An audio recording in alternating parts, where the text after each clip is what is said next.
বান্দার কৃতকর্মে, আল্লাহর কৃতকর্মে আল্লাহকে এক জানা, এটা হলো তাওহীদুর রুবুবিয়্যাহ। আর বান্দার কৃতকর্মে আল্লাহর একত্ব, আল্লাহকে এক জানা। আমি যা কিছু করি সব আল্লাহর জন্য করি, একমাত্র আল্লাহর জন্য। এটা হলো বান্দার কৃতকর্মে আল্লাহর তাওহীদ। অনেকে কিন্তু তাওহীদ শব্দ শুনতে শুনতে বুড়িয়েই গেল, কিন্তু তাওহীদই বুঝলো না। এখন সহজ কথা না, সহজে বোঝা গেল না। বান্দার কোনো এমন একটা কাজ নাই যেটা আল্লাহ ছাড়া আর কারোর জন্য করবে। এটি হলো তাওহীদ। তাওহীদ মানে এক, আল্লাহকে এক জানলেন, এক মানলেন, এক আপনি বাস্তবায়ন করলেন, আল্লাহর একত্ব বাস্তবায়ন। এবার বলেন কোন কাজটা আল্লাহর ছাড়া অন্য কোনো ব্যক্তির সন্তুষ্টির জন্য করবেন আপনি? তাহলে এই পর্যায়ে আমরা বলবো আল্লাহর বান্দা তার জীবনে যত কাজ করবে, এমনকি দুনিয়াবি কাজ, সেটাও একমাত্র আল্লাহর জন্যে পরকালীন স্বার্থে করবে। এটা হলো বান্দার কৃতকর্মে আল্লাহর একত্ব। একটা নফল ইবাদতও, একটা নফল কাজও কোনো বান্দা মুক্তভাবে করতে পারবে না, আল্লাহর জন্য করতে হবে, পরকালীন স্বার্থে করতে হবে। এমনকি দুনিয়ার কাজটাও। এটি হলো বান্দার তাওহীদুল উলুহিয়া, তাওহীদুল ইবাদা, এটাকে বলে ইবাদতের ক্ষেত্রে তাওহীদ। আর একটা হলো আল্লাহর নাম এবং গুণাবলীর ক্ষেত্রে তাওহীদ। নাম এবং গুণাবলীর ক্ষেত্রে তাওহীদ। আল্লাহর কতগুলো নাম আছে শুনছেন তো? 99টা, আরও বেশি আছে। একই হাদিসে 99টা নাম আসছে, যার জন্য আমরা অনেক সময় মনে করি আল্লাহর 99টাই মনে হয় নাম, আরও অনেক আছে নাম। কিন্তু একটা তিরমিজির এক হাদিসে 99টা আছে। এই হাদিসে যতগুলো নাম আছে এইগুলো আমরা প্রচার করে দিয়েছি, ব্যাপকভাবে প্রচার করার কারণ এক হাদিসে পাইছি 99টা একসাথে, যার জন্য অনেকেই আমরা মনে করে থাকি যে আল্লাহর 99টাই মনে হয় নাম, আর নাই। অসংখ্য নাম, অগণিত নাম। এমনকি আল্লাহ রাসূল সাল্লাল্লাহু আলাইহি ওয়াসাল্লাম বলছেন এমন কিছু নামও আছে যেটা আল্লাহর ভান্ডারে এখনো সঞ্চিত, ভান্ডার থেকে বেরই হয় নাই, আল্লাহর ভান্ডার থেকে রিলিজ হয় নাই, নামগুলো আমরা পাই নাই। এমনকি মুহাম্মদ রাসূলুল্লাহ সাল্লাল্লাহু আলাইহি ওয়াসাল্লাম উনিও পাই নাই। সেই দিন পরকালে সুপারিশ করার অধিকার লাভ করার জন্য বা সুপারিশের অধিকারী হিসেবে তিনি যে যোগ্য প্রমাণিত হবেন সিজদায় পড়ে, তখন হাদিসে বলা হয়েছে ফায়াফতাহুল্লাহু আযজা ওয়া জাল্লা মিন মাহামিদিহি লাম ইফতাহ মিন ক্বাবল। আল্লাহ রাসূল যখন সমস্ত নবী এবং রাসূলগণ অপারগতা স্বীকার করবেন, সুপারিশ কেউ করবে না, তখন আল্লাহ রাসূল সাল্লাল্লাহু আলাইহি ওয়াসাল্লাম সর্বশেষ আল্লাহ রসুলের কাছে আসবে। আল্লাহ রসুল সাল্লাল্লাহু আলাইহি ওয়াসাল্লাম ডাইরেক্ট সুপারিশ করবেন না, সিজদায় পড়বেন আগে। যখন দেখলেন যে পরিস্থিতি খুব জটিল, কঠিন, করুন, সিজদায় পড়ে যাবেন। এরপরে আল্লাহ, হাদিসে আছে আল্লাহ তাবারক ওয়া তাআলা ওই সিজদারত অবস্থায় ওই যে ভান্ডার খুলে দিবেন, যেই ভান্ডারে আল্লাহর প্রশংসার জন্য অনেক শব্দ, অনেক ভাষা রয়েছে, এই শব্দের ভান্ডার, এইগুলো আল্লাহ খুলে দিবেন। ফায়াফতাহুল্লাহু মিন মাহামিদিহি, আল্লাহ তাবারক ওয়া তাআলা তার প্রশংসা করার জন্য নতুন ভাষা, হ্যাঁ, এমন এমন শব্দ যা কখনোই দুনিয়াতে কোনো নবীর জন্য, কোনো ওলি আলেমদের জন্য খুলেন নাই। এইগুলোর মাধ্যমেও যখন আল্লাহ তাকে দান করবেন, তার ব্রেনে আল্লাহ ঢেলে দেবেন এগুলো, এবং সেগুলোর মাধ্যমে যখন আল্লাহর কাছে দোয়া করবে, আল্লাহ তাবারক ওয়া তাআলা বলবেন ইরফা রাসাক, মুহাম্মদ তুমি মাথা উঠাও, সাল তুতা, তুমি যা চাইবে তাই পাবে, তাই দাও, ওয়াশফা তুশাফা, সুপারিশ করো, কার বিষয়ে কি বিষয়ে সুপারিশ করবে, তোমার সুপারিশ গৃহীত হবে। এটা হলো তখনকার অর্জিত যোগ্যতার বলে। ওই যে জ্ঞান ভাণ্ডার আল্লাহ খুলে দেবেন, শব্দ ভাণ্ডার আল্লাহ খুলে দেবেন, প্রশংসার জন্য নতুন নতুন শব্দ আল্লাহ শিখাবেন, বাক্য শিখাবেন। তাহলে কি বোঝা গেল যে 99টাই না, এটি হলো আল্লাহর কাছে জমা আছে, অথবা কোনো বান্দার কাছে আছে। আউইস্তাসারতা বিহি ফি ইলমিল গায়বি ইনদাকা, কোনো বান্দার কাছেও এটা আছে। যেমন ধরেন যে উদাহরণস্বরূপ খিজিরের কাছে পাঠাইলেন মুসাকে, এই আমার এক বান্দা আছে সমুদ্রে, তার কাছে শিখতে যাও। তো মুসা নবী যে অনেক কিছু শিখছিলেন না, কিন্তু অত দূর ধৈর্য ধারণ করতে পারেন নাই, আর সারাটা দিন যে থাকবে এই ধৈর্য কুলাই নাই। পরে বিদায় করে দিছে, যাও পাইছে, যাও পাইছে, পাইছে যাও। হ্যাঁ, এই যে কিছু বান্দার কাছে যে আছে আল্লাহর নাম এবং গুণাবলীর বিষয় ভাণ্ডার, সেটাও আছে আলহামদুলিল্লাহ। তাহলে এটা গেল আল্লাহর নামের ক্ষেত্রে, গুণাবলীর ক্ষেত্রে তাওহীদ। তাহলে আমরা 99টা নাম তো পাইছি হাতের নাগালে, চক্ষু গোচরে। তারপরও আমরা খোদা, ইয়া খোদা, ঈশ্বর, ভগবান এগুলো বলতে যাই কেন? এগুলো নামের ক্ষেত্রে বক্রতা অবলম্বন।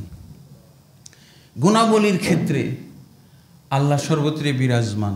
এই যে আল্লাহর গুণ, আল্লাহ হাসেন, আল্লাহ দুঃখিত হন, আল্লাহ তাবারকাতুল্লাহ খুশি হন, আল্লাহ তাবারকাতুল্লাহ দুনিয়ার নিকটত্ব আসমানে নেমে আসেন, আরশের উপরে আল্লাহ উঠেছেন বা আরশের উপরে বিরাজমান। যে এই যে কথাগুলো, এগুলো আল্লাহর গুণ, আল্লাহর গুণাবলী, নাম না গুণাবলী। এগুলোকে ওইভাবেই স্বীকার করতে হবে। আমাদের হুজুররা বলছে না, কে বলছে আল্লাহকে আরশের উপরে মানলে তো এক জায়গায় সীমাবদ্ধ হয়ে যায়। এই বেটা, সীমাবদ্ধ হইলে আল্লাহ তো বলতেন না। আল্লাহ আরশের উপরে কয়টা আয়াত নিবে? কোরআনে তো 7টা আয়াত আছে একই শব্দে।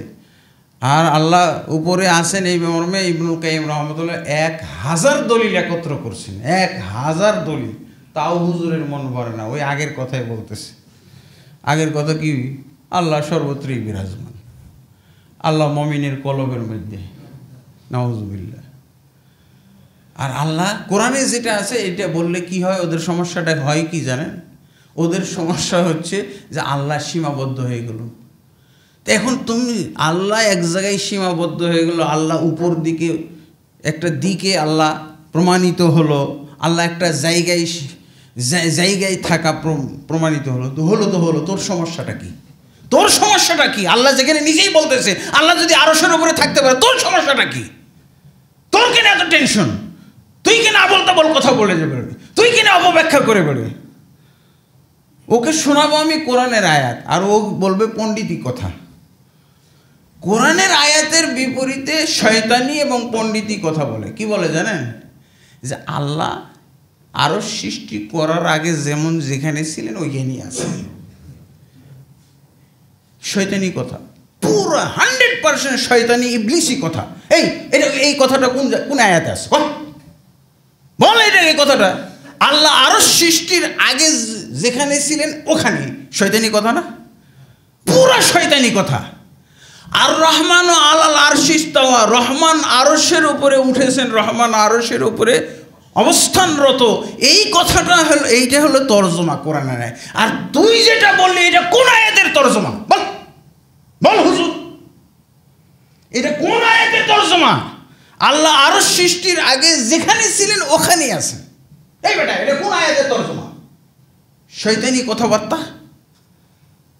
এগুলোই হলো ইবলিস মার্কা, শয়তান মার্কা হুজুর। এগুলোই হলো শয়তানি কথা বলতে, তার মুখ দিয়ে বলাচ্ছে। এটা তাওহীদ বুঝে? জনগণের মধ্যেও তাওহীদ নাই, হুজুরের মধ্যেও তাওহীদ নাই। এই হুজুরেই তো আবিষ্কার করেছে। ওরা যখন তখন বলে উমুক গাউস, আবার গাউসে পাক, গাউসুল আজম, কুতুবুল আকতাব। এগুলো কাদের কাছে শুনছে? কুতুবে সুবহানি, মাহবুবে রব্বানি। এগুলো কি? সব শয়তানি কথাবার্তা। আবু জহেল আসলে তাজ্জব হয়ে যেত। এই তোরা রবের ক্ষেত্রে শিরক কিভাবে আবিষ্কার করবে? এই ইবলিস তো আমাদের কাছে আসে নাই, এ তো আধুনিক মার্কের সব ইবলিস। তোরাকে যে সব আধুনিক শিরক শিখাইছে, যেটা আমরাও জানতাম না, আমাদের সমাজে, জাহিলি সমাজে কেউ জানতো না। আল্লাহকে রবের ক্ষেত্রে, আল্লাহর রবের তাওহীদের শিরক করা, এটা আমরা জানতামই না, স্বপ্নেও দেখি নাই, কল্পনায়ও ছিল না আমাদের, যেটা তোরা আবিষ্কার করেছিস। তাই না? শুনলেন না সূরা ইউনূসের 31 নম্বর আয়াত কি বলে? সবই আল্লাহ করে। এরা বলছে গাউসুল আজম সন্তান দেয়, পুত্র সন্তানকে মেয়ে সন্তান বানায় দেয়, মেয়েকে পুত্র বানায় দেয়। এগুলো আবু জাহিল শুনলে মাথায় নষ্ট হয়ে যেত, যে তোরা মুহাম্মদের উম্মত এগুলো শিখলি কোথায়? এই হলো আল্লাহর ক্ষেত্রে তাওহীদ। এখন যেটা আমি বললাম, আর একটা আছে রসুলের ক্ষেত্রে তাওহীদ। রসুলের ক্ষেত্রে রসুলকে এক মানা। এক মানার নিয়মটা কি? রসুলের সাথে শরিক করব না, রসুলের সাথে কাউকে শরিক না করা। আল্লাহ কি বলছেন? আল্লাহ বলে দিয়েছেন, কুল ইন কুনতুম তুহিব্বুনাল্লাহ ফাত্তাবিউনি। যদি তোমরা আল্লাহকে, হে রাসূল আপনি বলে দেন, যদি তোমরা আল্লাহকে ভালোবাসতে চাও তাহলে আমাকে অনুসরণ করো, আমাকে। তারপরে আল্লাহ আমাকে অনুসরণ করলে কি হবে? ইউহিব্বুকুম, আল্লাহ তোমাদেরকে ভালোবাসবেন। ওয়া ইয়াগফির লাকুম যুনুবাকুম, এবং তোমাদের সমস্ত গুনাহ আল্লাহ মাফ করে দেবেন। আর এইদিকে সূরা আহজাবের, সূরা আলে ইমরান 31 নম্বর আয়াত, সূরা আহজাবের 21 নম্বর আয়াতে এটার ব্যাখ্যা বলা হয়েছে। কিভাবে আমরা রাসূলকে অনুসরণ করব? লাকাদ কানা লাকুম ফি রাসূলিল্লাহি উসওয়াতুন হাসানা, নিশ্চয়ই তোমাদের জন্য রাসূলের মধ্যে রয়েছে উত্তম নমুনা। রাসূলের মধ্যে রয়েছে উত্তম নমুনা। তিনি হলেন তোমাদের জন্য আদর্শ মাপকাঠি। তিনি যা করবেন, যেভাবে বলবেন সেভাবে করতে হবে। এই একটাই ব্যক্তি। আর দ্বিতীয় ব্যক্তির কথা আছে? ইন্না আনজালনা ইলাইকা যিকরা লিতুবাইয়িনা লিন-নাসি মা নুযিলা ইলাইহিম। হে রাসূল, আমি আপনার উপরেই শুধু কোরআনটা নাজিল করেছি। কেন? আপনি একাই যেন কোরআনটার ব্যাখ্যা, বিশ্লেষণ, তাফসীর করতে পারেন। তাহলে কোরআন যেমন এক, তাফসীরও এক হবে। কিন্তু আমাদের দেশে তো কোরআন এক, কিন্তু তাফসীর কি এক নাকি? এটা চরমনাই তাফসীর, এটা সরসিনা তাফসীর, এটা হলো আটরশি তাফসীর। কেন এই কোরআন পড়ে পড়ে কেন কেউ আটরশি হয়, কেউ চরমনাই হয়, কেউ সরসিনা হয়? কেন? তাফসীর এরকম। কিন্তু আমাদেরকে আল্লাহ কি বলছেন? যে শুধু তোমার উপরেই কোরআন নাজিল করেছি। যদি আর কারো উপরে নাজিল করার আল্লাহ প্রয়োজন মনে করতেন, তাহলে কিছু আবু বকরের উপরে, কিছু ওমরের উপরে নাজিল করতেন। আর আমাদের দেশের হুজুররা কি একটা, আপনাদের এলাকায় তো হক্কানি পীর, সে বলছে যে আমাদের চরমনাইয়ের বা আমাদের সিলসিলার পীর সাহেবেরা তখন ছিল না যখন কোরআন নাজিল হয়। তবে এখন যদি কোরআন নাজিল হইতো তাহলে আমাদের পীর সাহেবদের নাম অবশ্যই থাকতো। ইন্না লিল্লাহি ওয়া ইন্না ইলাইহি রাজিউন। আর অন্যগুলোর নাম থাকতো না, খালি ওদেরটাই। কারণ ওরা হক্কানি, ওদের শিরকও হক্কানি, ওদের বেদাতও হক্কানি। শুধু ওদের নাম হক্কানি না, ওদের শিরক হক্কানি। যা করে একবার খাঁটি শিরক, যা করে খাঁটি বেদাত। আমি তো এটাই বুঝতেছি। কিসের হক্কানি? কোরআনের অনুসরণে হক্কানি নয়, কোরআনের নির্ভুল ব্যাখ্যা, বিশ্লেষণ, উদ্ঘাটন, উপলব্ধি, আমলের ক্ষেত্রে হক্কানি নয়, অপব্যাখ্যায় হক্কানি। তারা শিরক বেদাতে হক্কানি। তো আল্লাহ তাবারক ওয়া তাআলা রাসূলকে অনুসরণ করতে বলছে। আবু বকর রাদিয়াল্লাহু আনহু কাকে অনুসরণ করতেন বলেন তো? আবু বকরের এত ফজিলত হলো, আবু বকর রাদিয়াল্লাহু আনহুর ঈমান আর গোটা মুসলিম জাতির ঈমান এক সমান। ওনার ঈমান যদি এক পাল্লায় রাখা হয় আর গোটা মুসলিম সমাজের যদি ঈমান এক পাল্লায় রাখা হয়, তাহলে আবু বকর রাদিয়াল্লাহু আনহু ঈমানের পাল্লা ভারী হয়ে যাবে। কেন? রাসূল সাল্লাল্লাহু আলাইহি ওয়াসাল্লামকে তিনি অনুসরণ করেছেন, এমনকি মৃত্যুর ঝুঁকিতেও অনুসরণ করেছেন। জানে যে মোহাম্মদকে হত্যা করলে 100 উট পুরস্কার পাওয়া, তারপরেও তার সাথে অনুসরণ করেছেন আবু বকর রাদিয়াল্লাহু। তার মানে এই ক্ষেত্রে তার অনুসরণ করা মানে কি, তার মতোই সে নিহত হবে, নিহত হওয়ার জন্য অনুসরণ করছে। 100 উট পুরস্কার দেওয়া হবে তা মোহাম্মদকে জীবিত অথবা মৃত কেউ যদি ধরে নিয়ে আসে। আর তারই অনুসরণ করছে কে? আবু বকর রাদিয়াল্লাহু। তার ঈমান আর আমার ঈমান কি সমান হবে নাকি? এই জন্য আর এই আবু বকরের ফজিলতটা এত বাড়লো কেন? রসুলকে অনুসরণের জন্য। আর আবু বকর রাদিয়াল্লাহু যখন খলিফা হয়ে গেলেন তখন কি বললেন? আতিউনি মা আতাতুল্লাহ ওয়া রাসূলুহু, তোমরা ততক্ষণ পর্যন্তই আমার অনুসরণ করবে, আমাকে মান্য করা, আমার আনুগত্য করা, আমার শাসন মানা তোমাদের জন্য জায়েজ বৈধ, যতক্ষণ পর্যন্ত আমি আল্লাহ এবং আল্লাহর রাসূলকে অনুসরণ করব। যদি আমি আল্লাহ এবং আল্লাহর রাসূলের অনুসরণ বাদ দেই, তোমাদের উপরে আমার অনুসরণ নয়, তোমাদের সেই ক্ষেত্রে তোমরা আমাকে অনুসরণ করবে না। আতিউনি মা আতাতুল্লাহ ওয়া রাসূল। তাহলে রাসূলের সাথে যেখানে আবু বকরকেও শরীক করা যায় না, সেখানে আমাদের পীর কোথাকার? 3টা যুগ আমাদের সামনে আছে, এই 3টা যুগের লোকদেরকে আমরা অনুসরণ করব। অথচ ওই 3 যুগের দিকে তাকানোর কোনো সুযোগই নেই। এই পীরের কাছে এঙ্গেজ হয়ে বসে আছে। পীরের কাছে এমনভাবে এঙ্গেজ হয়েছে, ওর কোরআন দেখারও সময় নেই, ওর হাদিস দেখারও সময় নাই, কিচ্ছু নাই। রসুল কি, রসুলের একটা হাদিস পড়ার তার অধিকার নাই। এগুলো হলো রসুলের ক্ষেত্রে শরীক। আমাদের দেশে যতজন পীর আছে সবাই আল্লাহর রসুলের শরীক, মুহাম্মদ সাল্লাল্লাহু আলাইহি ওয়াসাল্লাম শরীক। এরা না থাকলে আল্লাহ রসুল সাল্লাল্লাহু আলাইহি ওয়াসাল্লামকে অনুসরণ করতে পারত ওরা, কিন্তু এদের কারণে অনুসরণ করতে পারছে না, রসুলকে অনুসরণ করতে পারছে না। বিশ্বাস করেন, যদি আজকে আল্লাহ রসুল সাল্লাল্লাহু আলাইহি ওয়াসাল্লাম 1400 বছর আগে এসেছিলেন ভালো, আজকের যুগে আসলে বিপদ হইত। যখন সরসিনা দরবারে যাইতো দাওয়াত দিতে, বলছে হুজুর আপনার দাওয়াত আমরা গ্রহণ করবো, আগে আমাদের স্বীকৃতিতে দেন যে সরসিনারা হক, এটা আগে বলেন, তারপর।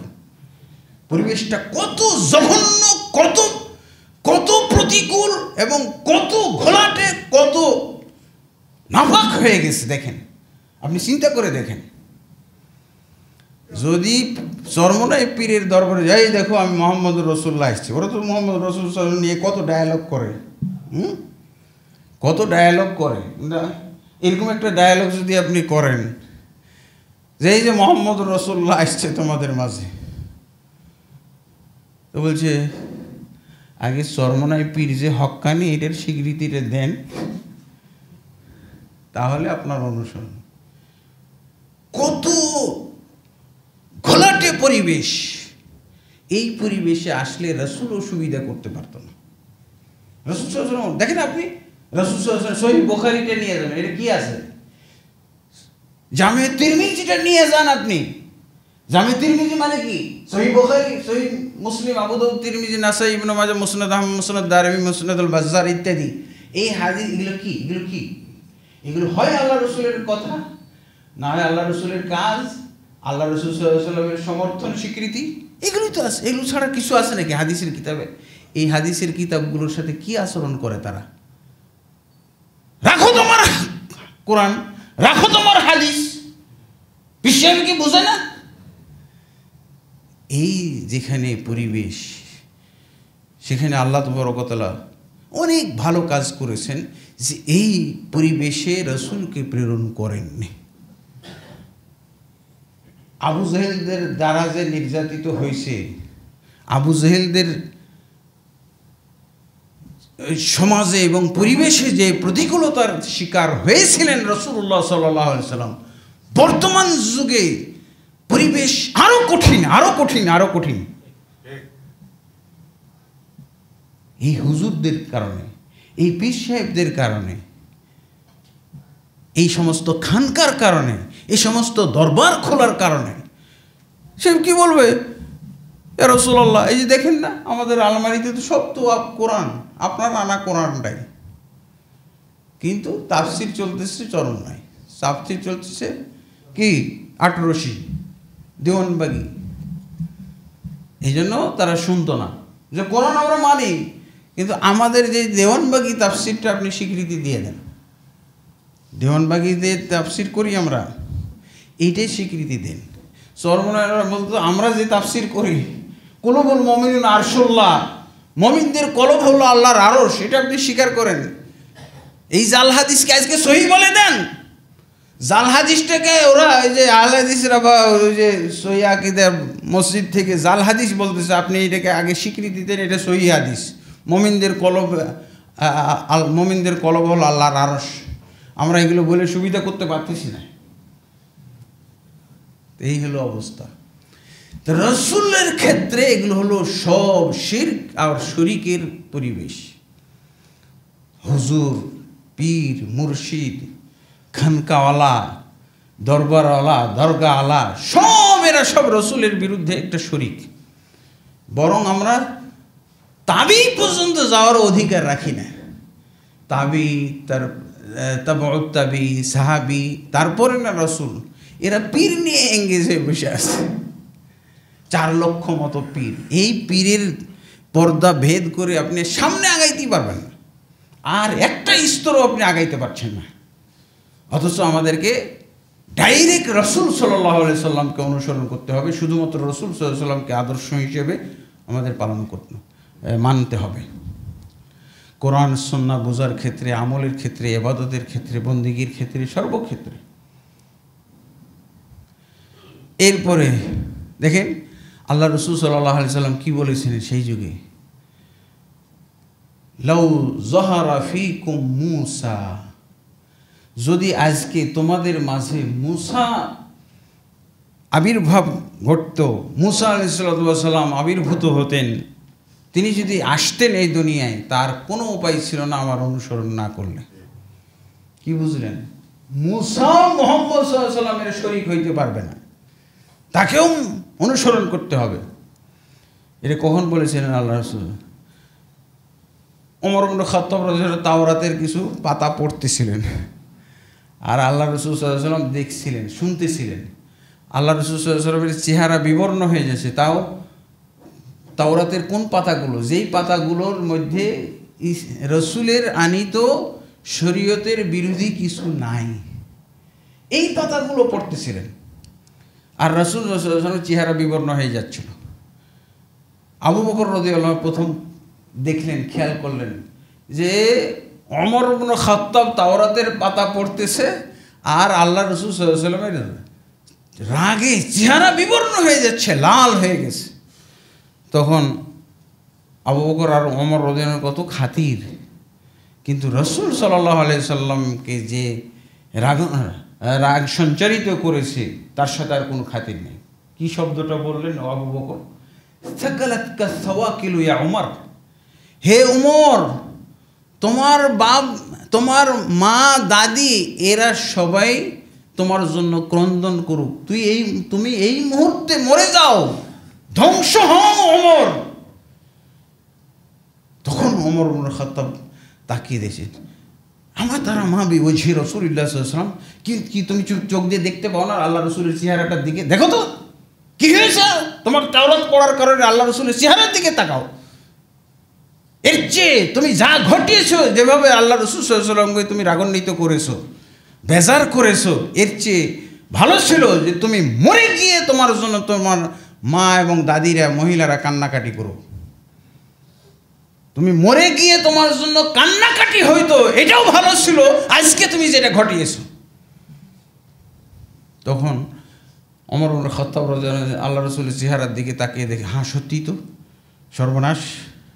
তখন উনি দোয়া পড়লেন, কি, রাদিতু বিল্লাহি রাব্বান ওয়া বিল ইসলামি দীনান ওয়া বিমুহাম্মাদিন সাল্লাল্লাহু আলাইহি ওয়াসাল্লাম রাসূলা, আমি আল্লাহর উপরে রাজি হয়ে গেছি তাকে রব হিসেবে গ্রহণ করে, এবং ইসলামের প্রতি রাজি হয়ে গেছি আমি তাকে দিন হিসেবে, আমার জীবন ব্যবস্থা হিসেবে গ্রহণ করে। আর মুহাম্মদের প্রতি আমি রাজি হয়ে গেছি তাকে রসুল হিসেবে পেয়ে গ্রহণ করে। তখন আল্লাহ রসুল সাল্লাল্লাহু আলাইহি ওয়াসাল্লাম শান্ত হলেন এবং বললেন, লাউ যাহারা ফীকুম মূসা মা ওয়াসআহু লিত্তিবাই। জেনে আজকে তুমি মুসার তাওরাত পড়তেছো, আজকে স্বয়ং মুসা উপস্থিত হয়ে গেলে আমাকে অনুসরণ করা ছাড়া তার উপায় ছিল না। আল্লাহু আকবার।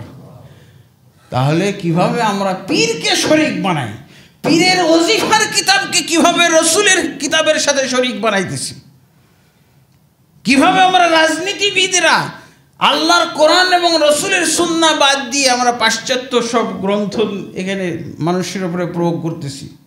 মানব রচিত বিধান কে এগুলো তৈরি করে দিয়েছে? ওগুলো কি রসুলের? আল্লাহু আকবার। এটা হলো রসুলের ক্ষেত্রে তাওহীদ। এরপর হলো উম্মতের ক্ষেত্রে তাওহীদ। আল্লাহর ক্ষেত্রে তাওহীদ এবং রসুলের ক্ষেত্রে তাওহীদের উপরে আমি বই লিখছি, কালেমার মর্ম কথা, হয়তো এই বইটা আপনাদের কাছে আছে।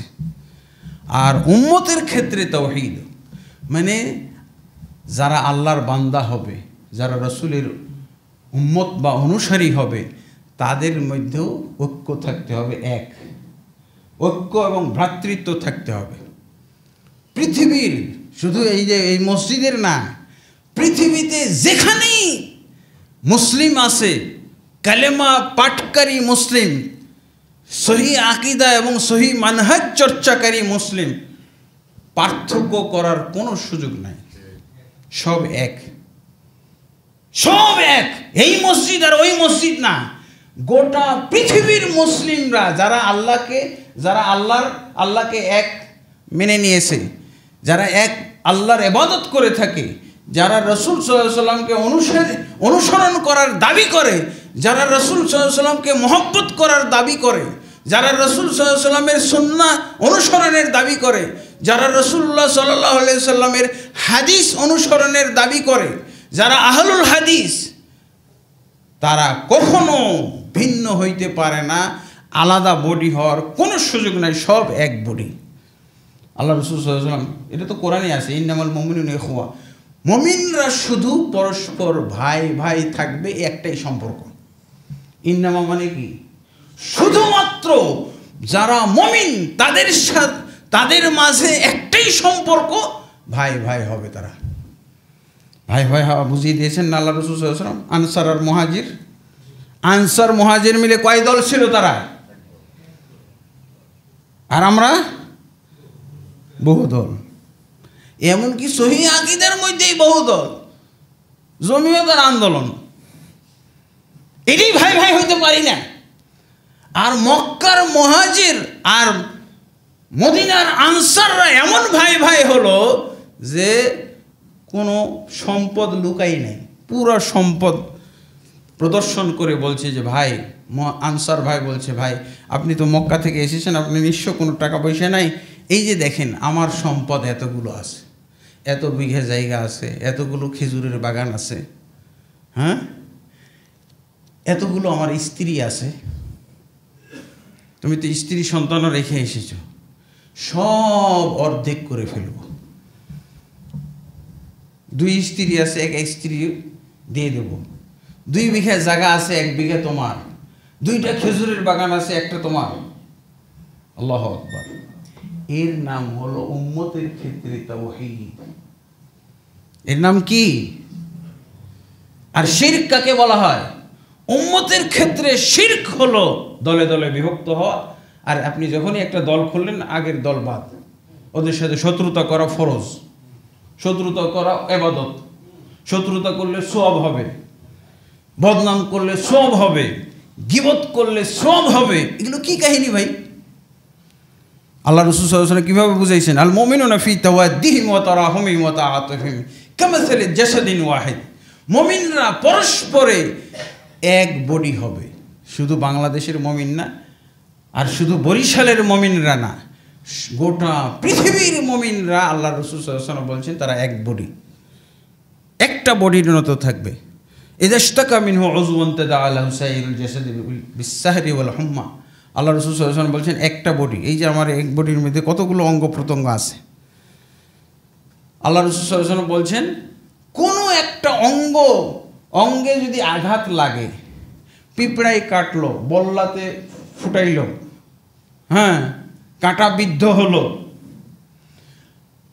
ক্ষত হয়ে গেল, জখম হলো, তো বৃদ্ধাঙ্গুলে, পায়ের ডান পা বা বাম পায়ের কনিষ্ঠ আঙ্গুলে আপনি আঘাত পেয়েছেন, তখন কি বলবেন? থাক, তুই ছোট একটা অঙ্গে আঘাত পাইছিস, থাক, তুই সবর কর, পুরো বডি কি ঠিক থাকবে?